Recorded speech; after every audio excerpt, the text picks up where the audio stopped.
If you clicked on this video, you might be lost, and there may be dread or confusion looming over you about the prospect of building a new commander deck. And it's obvious to see why this is the case. Magic is an incredibly difficult game, and it's even worse that it uses a wide selection of cards across all stages of Magic's history. And this is all wrapped in a singleton format where we can't pad out our deck with multiple copies of the same card, which makes deck building a bit easier. And I'm here to help you get through this process of building your commander deck more reliably, while also at the same time making your deck building faster, giving you important tools to help you throughout the remainder of your deck building career, and hopefully instill some confidence that yes, you can in fact build a commander deck and you don't simply have to rip it from someone else. I want to take a moment to speak to the new players who may be watching this video. You will be fine. And not only that, deck building is easy. You just need to give yourself enough time to filter through the available options. And there's absolutely nothing wrong with using the EDH rec feature and ripping a deck from somebody else as a starting point. Odds are that that person that built that deck knows much more about the game than you do. Even if the nuanced choices may not be the best, you will still have a well-functioning deck much faster. But let's start with some training wheels to get us going. Now, if you're in the Magic the Gathering sphere whatsoever, then you've likely heard of Game Nights and their breakout podcast that started it all, the Command Zone. Now, they've done multiple different podcasts on what it takes to have a well-functioning commander deck, and they even give us a template, which is up on screen now. And in the template, it shows 10 to 12 ramp sources, and ramp being any card that helps accelerate your mana available on board, 10 card draw spells, 10 to 12 pieces of targeted removal, which includes exile effects, graveyard hate, you name it, 3 to 4 board wipes, and 35 to 38 lands. And this is a wonderful place to start deck building, and I used this very template myself when I got into the game. It was helpful for me, but this specific template is just that. It's a beginner's guide. It's a beginner's template. That's all it really is. And it doesn't necessarily translate into more nuanced deck building decisions or go over higher powered builds and what you might expect there. And of course, with all things, there are exceptions. And we're going to break down my specific deck building details and what I think of when I'm building my commander decks. You can save yourself hours or even days of deck building if you can answer one simple question. How am I going to win? Now, this isn't always an easy question to answer, but this is a core concept and should be the foundation of your deck building. But it doesn't just function in helping you build your deck. For me, it also allows me to analyze what commanders I don't want to build. So let's say that there's a new commander that's coming out and it sounds pretty sweet, so I want to build it. But I need to figure out how am I going to win? And if it turns out that I have 3 other decks that have very similar includes and similar paths to victory, then you can bet that the overall play experience is going to be a very samey same. And kudos to Wizards of the Coast for formulating new commanders in old types of build paths. It does kind of give you the ability to spice up your future deck lists and maybe change out your commander, but it doesn't really change the fact that a large percentage of your decks will remain the same if you rely on these same core cards in your deck. And for most people, that's pretty boring to have multiple redundant deck building paths. So this question not only helps you answer, how am I going to win with this current deck? But as you level up your gameplay experience, it'll also help you shy away from similar build paths with your commanders. So as you can see, answering this question of how you're going to win serves your deck building in a major way. And let's use a commander, Miram Sentinel Worm, as an example. Now, Miram reads, whenever another non-token dragon enters the battlefield under your control, create a token that's a copy of it, except the token isn't legendary.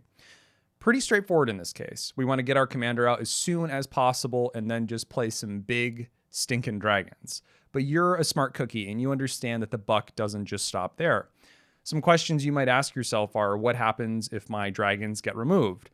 What happens if my commander gets removed right away? How do I regularly get my commander out early? What are the available spells to ensure that my commander comes out 1 to 2 turns early all the time? How do I actually close the game out with my dragons? Isn't my commander basically dead if I don't have any dragons to use? Dragon spells are expensive on the mana cost. How many lands should I run in this heavier mana costed build? And I could keep going with another full page of questions that I know new players will ask.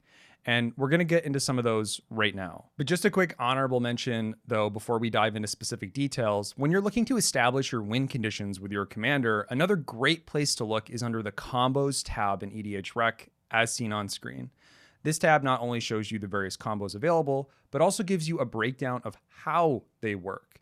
This is a great way to figure out the game in a more complex manner, while at the same time adding to your deck ways to close out the game.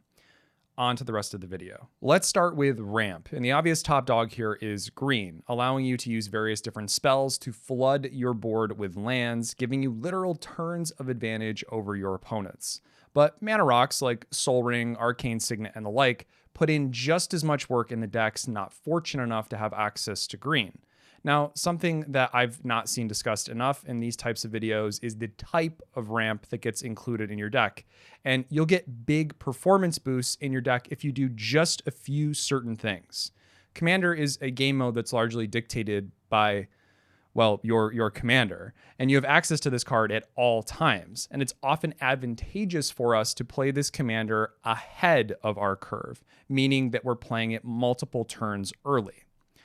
So first, we need to include ramp in the appropriate mana value slot to get our commander out early. If I play an Arcane Signet on turn 2, it means I can almost always play my 4 mana commander on turn 3, one entire turn early. And if you build your deck with lots of 2 mana ramp slots, it means that you're most likely getting out your commander turn 3 in all of your games. Now, the same goes for a commander like Miram, who is at 6 mana. 4 mana ramp sources like Skyshroud Claim, Migration Path, or anything of the like suddenly become much better in this deck than our 4 mana commander decks. In fact, I would argue that they're almost bad when we have a 4 mana commander, and they often overperform when we have something like a 6 mana commander. So you can see how being selective with the ramp slot and the overall mana value can really pay dividends for us in our commander games. And next is something that I really think you need to evaluate when you're done building your overall deck. So if you use a service like Archetypes to import all of your cards, you'll see the mana distribution based on the total pip requirements of your cards. You know, the little symbols next to the overall cost of our card. So for example, if I have 7 of these black pips in my deck and I only have 3 red pips in my deck, which I'm oversimplifying things, but let's just go with it. That means that I have 70% of my deck in the black color identity based on my pips. Now, this is important not only for your land base, which we'll get into later, but it's also extremely important for the mana ramp that you're including in your deck. In this case, when we're deciding between 2 different sources of ramp, maybe we'll go with a Talisman of Indulgence in this case over a Felwar Stone if we're being choosy, because the Talisman will always give us access to our colors. And if we're going for something extremely budget and filling out our deck that way, most of the time, a Charcoal Diamond is going to be just fine because because you've done the research and you've looked at your deck, that 70% of the time, your deck is going to need a black mana source. So a Charcoal Diamond will be just fine. And this type of thinking allows you to play most of the cards in your deck, most games, for less of those bad scenarios where you don't have the colors that you need. Simply taking this one extra step is going to really improve your overall performance in your games. Now, before we move on, let's discuss something that's very important about mana value in your deck, in particular the average mana value, which turns out to be the average cost per card in your deck. The lower the overall mana value of your deck, the more likely you're running cheaper overall cards. And I want to throw out 2 unpopular opinions about this specific subject. One, if a card is high on the mana value, but it fits your deck theme, just play it. Far too many people are gatekeeping high casting or high CMC cards because the average mana value of your deck will increase as a result. And I think some people conflate this average mana value with power. The higher the average mana value, in general, the lower the power. And I don't think that's true. My Atla Palani, Gishath, Moira and Teshar, Ur-Dragon, Volo, Sephiroth, Omnath, Koma, and Dramoka decks would like to have a word with you. That's just a few of them. And I'm not saying to throw in every single high casting card in your deck, but if you can cheat it out, reanimate it, it's maybe required for a tribal theme in some way, you can abuse it with copy effects, or you can hyper ramp it out, play it. I mean, you shouldn't have to cut it just because it's high on the mana value. And by the way, you can find all those decks I listed in my Archetype profile down below. In number 2, I would say go ahead and cut lands if your average mana value of your deck is low. But hold on, before the pitchfork and torches come out, don't go ahead and cut 5 to 6 lands. Maybe start with 1 to 2 lands and see if that improves your deck function. Now, there's nothing worse than running a low to the ground deck than just flooding out on lands because you were just taught the hard and fast rule to run 36 to 37. If your average mana value is around, let's say, 2, then I personally run around 34 or 35 lands, and I can't think of a single example in hundreds of games with these types of decks where I was punished for this. If you build your deck properly, it will actually benefit you to run slightly fewer lands, and rather it will not take away from your gameplay experience. So think about this and the average mana value before you make your final decision on land count. Next, let's talk about card draw. And I might even go so far as to include card advantage as our primary discussion point, which is how many cards do I own on the battlefield, I have in my hand, or I'm able to cast from exile as compared to what my opponents have. Ideally, more equals better. And in most circumstances, I find that talking about card advantage is simply superior than talking about card draw alone. Now, don't get me wrong, card draw is insanely important. Being able to see more of your deck than your opponents is perhaps the most powerful thing you can do in Magic: The Gathering. And this is maybe even ahead of proper mana utilization, which allows you to get turns ahead of your opponent if you can properly do so. However, we have various decks that use things like self-mill, or exile effects, cascading, exploration, and various others to gain advantage over our opponents, and I don't want to discredit these strategies and these playstyles. In fact, I want to highlight them. As you seek to add in more draw effects, you need to ask yourself, is there something else that is adjacent that would be better for the overall synergy and structure of my deck? Will it meet my deck goals, in another word? Now, let me give you 2 examples on why this is important. So my first example is with my Slimefoot and Squee deck. I use an enchantment called Greater Good. You sacrifice a creature and then draw cards equal to its power and then discard 3. And it's not just card draw though. I also find that the discarding of 3 cards is insanely powerful, and running Greater Good over other just generic draw spells is nearly always preferred in a deck like this. And you can certainly run Greater Good in, let's say, a Voltron deck, which is where you suit up a single big creature, but that single big creature doesn't normally want to be sacrificed when you spend the past 3 turns protecting it, equipping it, buffing it, etc. Next example is with Prosper Tomebound. Now, Prosper is all about exile, not so much card draw.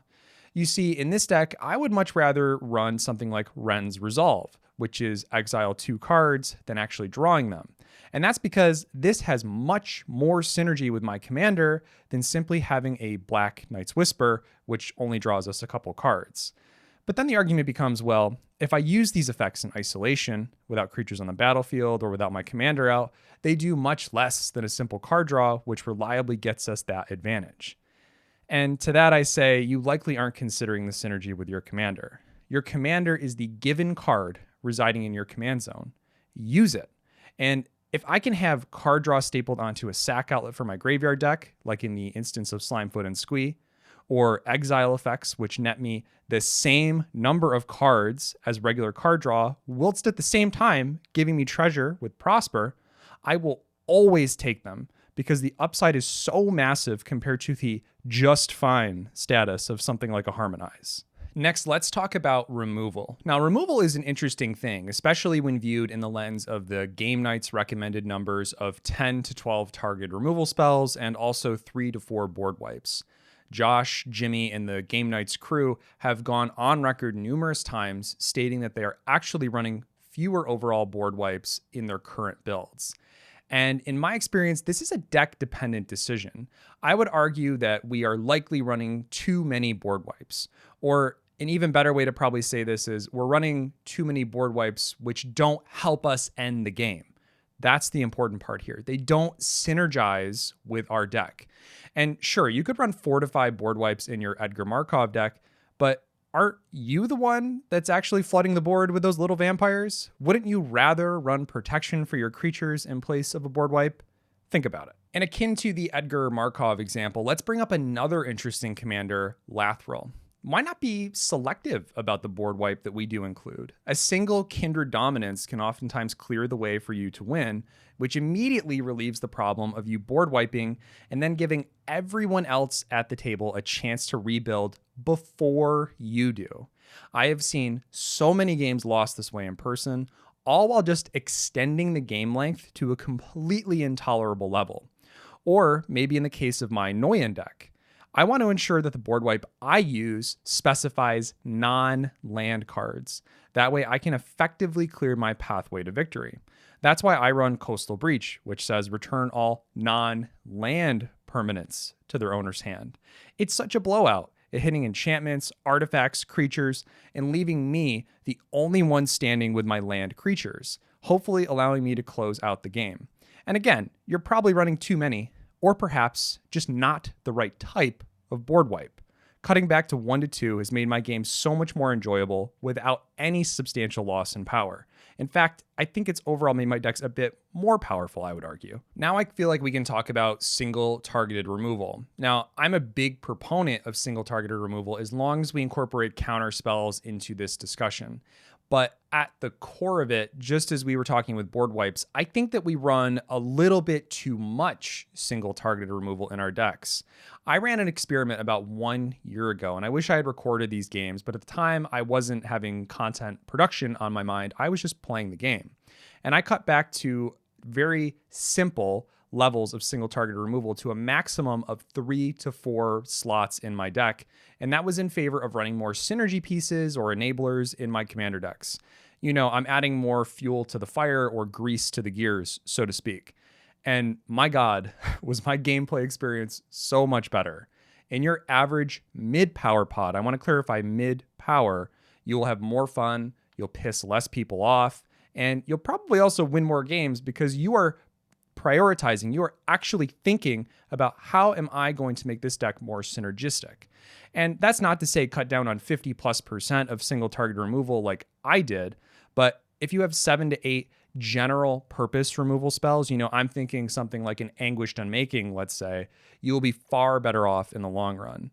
Now, as you climb the power ladder, of course, and your deck starts to represent more of an 8 or a 9 in the power scale, of course, you're going to need to increase your interaction in order to compete, and my playgroup tends to fall below this threshold, so I don't readily need 10 plus sources of interaction in all of my decks. As you can see, this video isn't being prescriptive, it's meant to be conversational. Now, you should seek to understand your commander's abilities, and you should also be asking yourself questions to uncover your commander's common win conditions and synergies. But what if your commander isn't available? Shouldn't your deck be able to function entirely without your commander? And this one's tricky. I think it's something I see argued far too much, but let's break it down. Because on one hand, the answer is yes, your deck should be able to function to some extent without your commander. But I can't just wave my hand and wholeheartedly agree with this sentiment. Many of my decks involve a commander-centric focus. And in fact, I would argue that a vast majority of the games I've ever played have required their commander in some way. I'm talking about my opponents here too, in order to make our game plans tick. After all, that is the format we're playing. We're playing commander. So, of course, our commander is going to be involved to some extent. Now, I think it isn't so much the deck should require your commander. Rather, your deck list needs to complement your commander in as much as the independent synergies permit. Another way to say the same thing is your deck should be synergistic enough to function on its own, but should really be humming or functioning better while your commander is out. It's kind of a hard thing to classify. Now, I've heard an argument that you should run a second general in your deck, which is another card that once drawn has fantastic overall synergy with your deck and allows it to push your gameplay experience further. After all, that's what Wizards of the Coast does in a majority of their new commander products that they release in their precons. There's 2 commanders that you can choose from. Now, I personally have not had much success with this, but it's something worth considering or trying on your own as long as it promotes your overall synergies in your deck. You might find that it actually benefits you. I want to tell you a short story about my experience with deck strategy that I hope helps you cement what we've already been talking about while at the same time adding some much needed context. Moira Ain Teshar is a commander that states, whenever you cast a historic spell, return target non-land permanent card from your graveyard to the battlefield. It gains haste. exile it at the beginning of the next end step. If it would leave the battlefield, exile it instead of putting it anywhere else.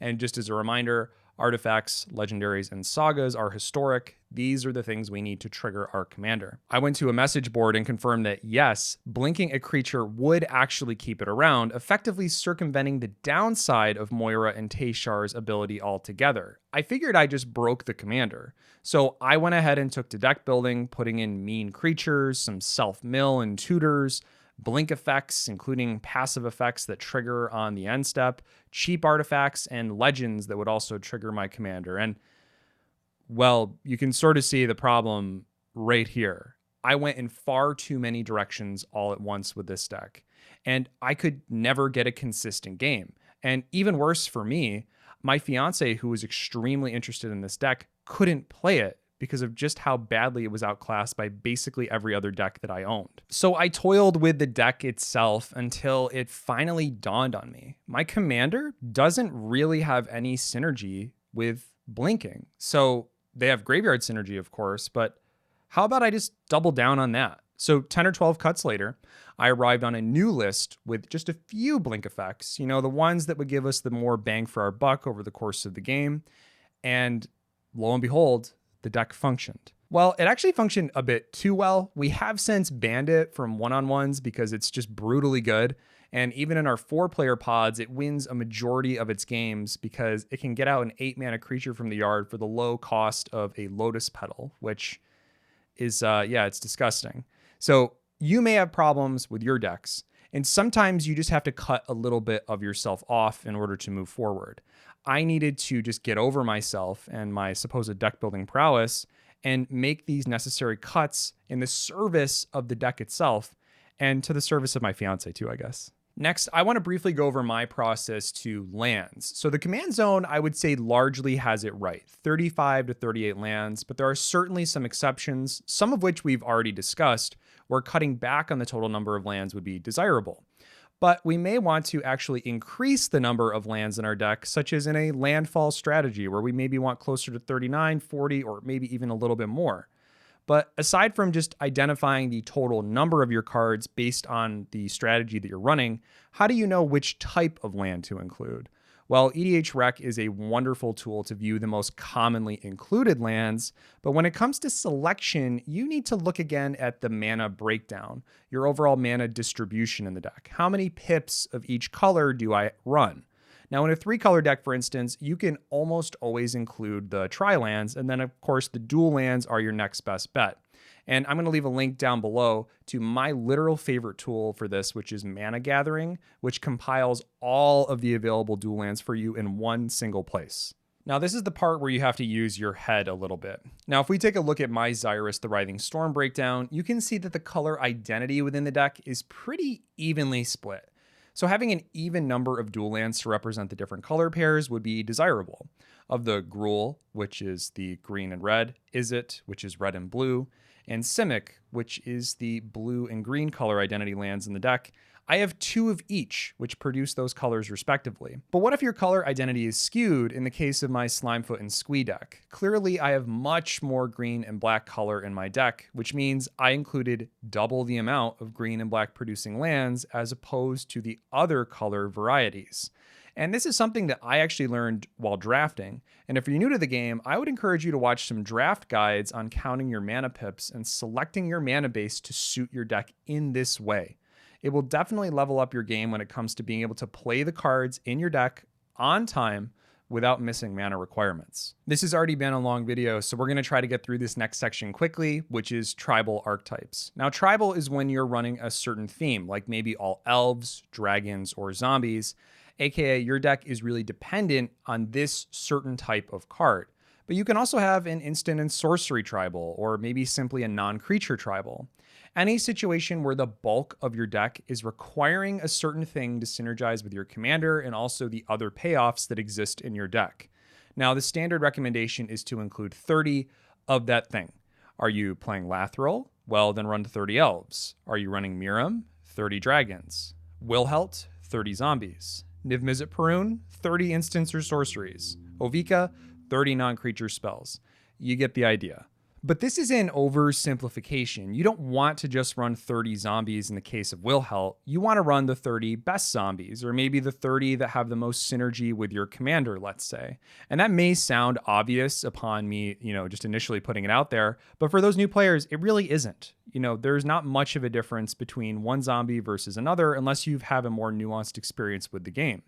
You may want to include a zombie that comes easily back from the graveyard, such as a Gravecrawler, or zombies that let you draw cards, such as an Augur, or maybe zombies that help you close out the game for a win. Hi, Gary. And you can just run the box standard zombies, but that won't really forward your game plan. And I think that sentence right there really says it all. Forward your game plan. You need includes in your deck that push you forward to winning, whether that's digging through your deck, enabling combos, or simply something to help you close out the game. You get the picture. And in this tribal example, you can also see how certain cards fall into multiple different categories. You can have a zombie that draws you cards, and you bet that counts toward the recommended amount of card draw in your deck. And the same goes for things like removal or ramping, for instance. But as I stated at the beginning, there isn't one single prescriptive method to get to your end deck goal. Only you know what that is. Maybe your zombie deck is only about putting out the Rooftop Storm and also comboing off with Asterik the Archlich. And that's not my style, but that would certainly change the direction of your deck build and the cards that you would include to fetch out those combo pieces in your deck. And the same goes for cards like Lathril, for instance.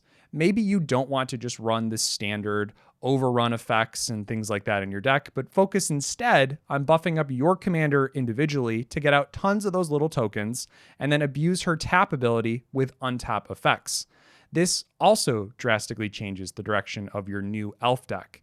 And that's what makes this game so beautiful, but also so incredibly difficult to get into. One method simply does not fit all. One last thing that I want to leave you with is where to find your cards. Now, I'm a huge fan of EDH Rec. It's simple to use, there's a low barrier of entry, and if you're intimidated, I would recommend starting out there and familiarizing yourself with that platform, because you can find different areas where maybe you look at other players' decks, you can see the combos for your commander, that way you can identify your deck win conditions. You can look at different themes of how to build your deck and then see the lists of cards that are appropriate in that theme. But as your appetite gets harder to sate, let me direct you over to Scryfall, which has quickly become my favorite reference in order to find new cards, especially those that are not listed on EDH Rec. And you can make this as simple or as complex as you'd like, but please get used to using the advanced search features. If you want to find something that includes red or white, it's common. Maybe it draws you a card, it's under 50 USD, etc. You can bet that Scryfall will give you a full list of all cards that fall into that criteria. The power of this tool is hard to overstate.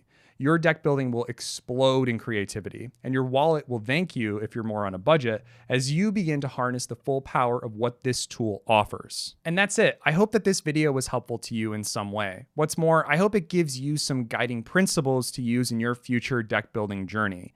Deck building is all about the possibilities and the available options. And you should really feel like a glutton at a buffet with no fear to fill up your plate high and then go back for seconds. If you haven't already, please go check out my Ko-fi page, which is the support page that I'm doing for this channel. There are multiple different tiers available there, all with different unique rewards, such as the ability to ask questions to guests that I have on the channel, which is available to all tiers. Or maybe having a dedicated one-on-one session with me every single month for an hour to discuss decks, deck building, deck philosophy, maybe any other Magic topic or life topic that you wanted to talk about, which is available at the highest tier. And once available, you'll also have premier access to merchandise and discounts available through my Ko-fi. But you don't have to give me money in order to support what I'm doing here on the channel. Subscribing is the next best way to support what I'm doing here. Your subscription goes a very long way to ensuring the future health and performance of my channel. It also means that you get notified first upon my new releases and access to my custom deck lists as soon as possible. Support my addiction so I can continue supporting your addiction. I've been Kyle, and I'll see you guys in the next video. Thanks for sticking around for this one. Bye.